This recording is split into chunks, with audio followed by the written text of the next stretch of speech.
Good evening traders. So, నేను మీ కిరణ్ అండి. So, ఈ మార్కెట్ యొక్క అనాలిసిస్ మరి చేసుకుందాం. సో, మార్కెట్‌లో మనకు ఏ తీరున బయింగ్ జరిగిందో 15,000 అబోవ్ మనకు మార్కెట్ ఎళ్ళిన తర్వాతకి అక్కడ సస్టైన్ అవ్వలేదండి. సో, ఎందుకంటే బికాస్ ఆఫ్ అప్‌సైడ్ ఎస్ఎల్స్ అవైలబుల్ లేవు గదా! సో, మార్కెట్‌ల మనకి ఎస్ఎల్ క్రియేట్ చేసుకుంటూ సో, మార్కెట్‌లో మనకు బ్రేక్ కూడా ఇస్తదండి. ఓకే. సో, రేపు మనకు ఫ్లాట్ గాని, గ్యాప్ గాని అయిన తర్వాతకి మనకు రెడ్ క్యాండిల్ పడిందనుకోండి. సో, ఖచ్చితంగా మనకు రేపు 58,600 మనకు లెవెల్ టచ్ అయిన తర్వాతకి మార్కెట్‌లో మనకు మళ్ళీ రివర్స్ అయ్యే ఛాన్సు ఎక్కువుందండి. ఓకే. హెవీ గ్యాప్ డౌన్ అయితే మాత్రం అవాయిడ్ చేయండి రేపు buying. So, heavy gap down అయిన తర్వాతకి మార్కెట్‌లో మనకు రెడ్ క్యాండిల్ పడితే ఓకే. సో, మనకు మార్కెట్‌లో మనకు డౌన్ సైడ్ ఇంకా వచ్చే ఛాన్స్ ఉంటది. సో, రేపు మనకి జస్ట్ ఏందంటే ఫ్లాట్ గాని, గ్యాప్ అయ్యి మన మార్కెట్‌లో వెంటనే బ్రేక్‌ఔట్ ఇచ్చినా గాని బై చేయకండి.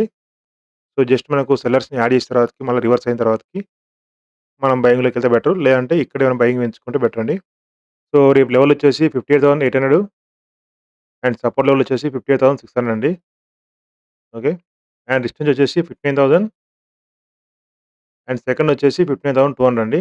సో, నెక్స్ట్ వచ్చి మన నిఫ్టీ. నిఫ్టీలో కూడా మనకి ఈరోజు ఫ్లాట్ ఓపెన్ అయింది. తర్వాత మార్కెట్‌లో మనకు సెల్లింగ్ అనేది వచ్చిందండి. సో, ఈరోజు దీంట్లో ఎక్స్‌పైరీ కూడా ఉంది కాబట్టి మార్కెట్‌లో అంత ఫాస్ట్ మూవ్‌మెంట్ అనేది ఇవ్వలేదు. ఓకే. సో, ఈరోజు హై బ్రేక్ అవ్వలేదు. సో, మార్కెట్‌లో మనకేమైంది బయర్స్ స్టార్ట్ చేసింది. తర్వాతకి మళ్ళా కరెక్షన్ వచ్చింది. మళ్ళా బయర్స్ స్టార్ట్ చేసింది. సో, అది ఎస్కలేట్ అయిపోయిందండి. ఓకే. సో, మార్కెట్‌లో దీంట్లో కూడా రేపు మనకు ఫ్లాట్ గాని, గ్యాప్ పైన మనకి ఫస్ట్ రెడ్ క్యాండిల్ పడితే మాత్రం ఈ లో బ్రేక్ అయితే ఏది నిన్నటి క్లోజింగ్ బ్రేక్ అవుతే మార్కెట్‌లో 25,800 దగ్గర నుంచి మనకు ఏమైనా ప్రైస్ రిజెక్ట్ అవుతే సో, మనకు అప్‌సైడ్ ఛాన్స్ ఉంటదండి. ఓకే. సో, దీంట్లో మాత్రం మనకు ఒకవేళ దీంట్లో కూడా హెవీ గ్యాప్ డౌన్ అయితే మాత్రం గ్యాప్ డౌన్ అయినంక రెడ్ క్యాండిల్ పడితే మాత్రం సో, మనకు బయింగ్ అనేది కరెక్ట్ కాదు. సో, ఎందుకంటే మార్కెట్‌లో జస్ట్ మనకి సెల్లర్స్‌ని యాడ్ చేసిన తర్వాతకి మార్కెట్‌లో చిన్న కరెక్షన్ ఇచ్చిన తర్వాతకి మళ్ళా అప్‌సైడ్ ఛాన్సే ఎక్కువుందండి.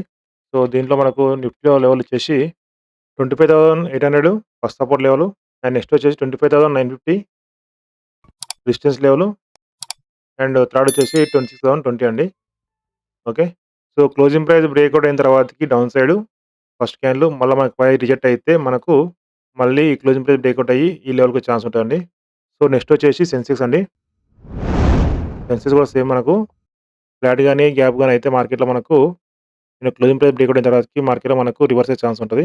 ఒకవేళ హెవీ గ్యాప్ అయిన తర్వాతకి మార్కెట్‌లో మనకు రెడ్ క్యాండిల్ పడిన తర్వాత మాత్రం వెయిట్ చేయండి. రేపు మార్కెట్‌లో అంత బుల్లిష్ ఉండకపోతుండొచ్చు. మనకేంది ఫస్ట్ మనకు సో, మన సెల్లర్స్‌ని ఇక్కడ క్రియేట్ చేసింది. అంటే మార్కెట్‌లో నేను కింద పడిపోతున్నాను అని చెప్పిందన్నమాట. సో, ఇక చాలా సెల్లర్స్ వచ్చుంటారు. సో, వీళ్ళని టార్గెట్ చేయాలంటే మార్కెట్‌లో మనకు ఇంకా సెల్లర్స్‌ని యాడ్ చేసిన తర్వాతకి మళ్ళీ మనకు రివర్స్ అయితే వీళ్ళందరికీ టార్గెట్ హిట్ చేసుకుంటూ మనకు అప్‌సైడ్ అయ్యే ఛాన్స్ ఉంటదండి. ఓకే. సో, సెన్సెక్స్ లెవెల్ వచ్చేసి మనకు 84,400 అండ్ నెక్స్ట్ వచ్చేసి 84,800 అండ్ థర్డ్ వచ్చేసి 85,000 అండి. సో, ఇంకోసారి ఎక్స్‌ప్లెయిన్ చేస్తున్నాను. ఫ్లాట్ గాని, గ్యాప్ అయితే మార్కెట్‌లో మనకు ఈ లో బ్రేక్ అయిన తర్వాతకి మళ్ళీ మార్కెట్ రివర్స్ అయ్యే ఛాన్స్ ఉంటది గానీ, గ్యాప్ డౌన్ అయ్యి రెడ్ క్యాండిల్ పడితే మాత్రం మార్కెట్‌లో రివర్స్ అవ్వదండి. ఓకే. ఒకవేళ గ్యాప్ అయ్యి మార్కెట్‌లో మనకు గ్రీన్ క్యాండిల్ పడినా గానీ, మన మార్కెట్‌లో మళ్ళీ ట్రెండ్ ఉండే ఛాన్స్ ఉంటది. సో, బ్యాంక్ నిఫ్టీ అంతే అండి. 15,000 పైన మనకు గ్యాప్ అప్ అయ్యి మార్కెట్‌లో గ్రీన్ క్యాండిల్ పడిందంటే మార్కెట్‌లో మళ్ళీ అప్‌సైడ్ అయ్యే ఛాన్స్ ఉంటది. ఓకే. సో, థాంక్ యూ అండి. Thank you very much. నా అనాలిసిస్ మీకు నచ్చినట్లయితే ప్లీజ్ లైక్ చేయండి, షేర్ చేయండి, సబ్స్క్రైబ్ చేసుకోండి. అలాగే ఆల్ నోటిఫికేషన్ ఆన్ చేసుకోండి. థాంక్ యూ అండి.